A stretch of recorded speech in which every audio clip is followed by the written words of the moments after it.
everybody. Today we are going to a little girls wiser than old people conversation. Let's start now.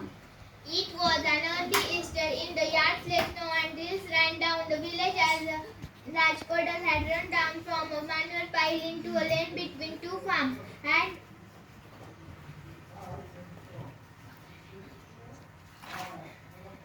a large puddle had run down from a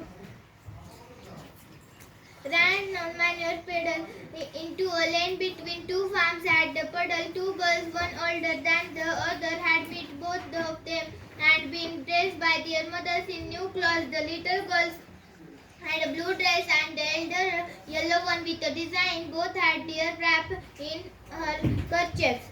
After prayers in the church, the two girls went to the puddle where they showed their garments to each other and began to play. They wanted to splash in the water. The little girl started to go into the puddle with their shoes on, but the older girl said to her, "Don't go, Malasha. Your mother will scold. I will take off my shoes and you do the same." The girls took off their shoes, raised their skirts and walked through the puddle toward each other. Malasha stepped in. Apulka, I am a friend. Never mind it. It is deep, Apulka, I am a friend. Never mind. It will be not be deeper. Come straight toward me. They came closer to each other. Apulka said,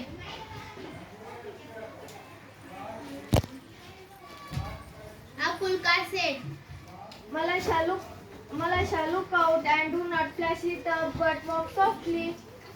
She had barely said that when Malasha plumped her foot into the water and bespattered Apulka's new dress, and not only her dress but also her nose and eyes.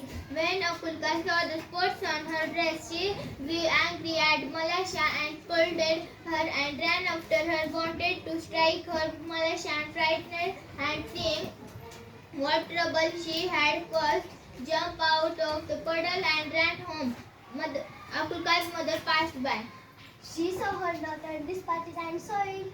Malasha has purposely has it on me. Apulka's mother cried, mother Malasha's and gave her knock on the nape of her neck. Malasha began to howl and her mother ran out of the house. She saw her daughter dispatches and sewing. Malasha has purposely has it on me. Why do you stick my daughter? One word brought back another, and the woman began to quarrel. The men too ran out and began to crowd, gathered in the street. All were crying, and nobody could hear his neighbor. They scolded and caused each other. One man gave another man a push, and fight had begun to. When Apulka's grandmother came out, she stepped in the midst of the peasants and began to say to them, What are you doing? Dear ones, consider the holiday. This is a time for returning and see what you are doing. They paid no attention to the old woman and almost knocked her off her foot, and she would never have stopped them. Began to Apulka and Malasha, while the woman exchanged words, pebble, and began to scratch the ground. So Malasha came and began to help her. She picked up a chip and went the reel. The peasants had begun to fight just as the water went down the reel towards place separate the men. The girls ran down from one side of the reel. The Apulka said, Look out, Malasha, look out. Malasha wanted to say something herself but could not speak for laughter.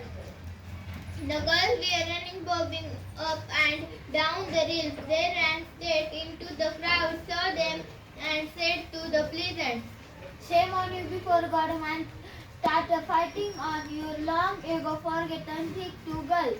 The men looked at the girls and they felt ashamed. Then they laughed at themselves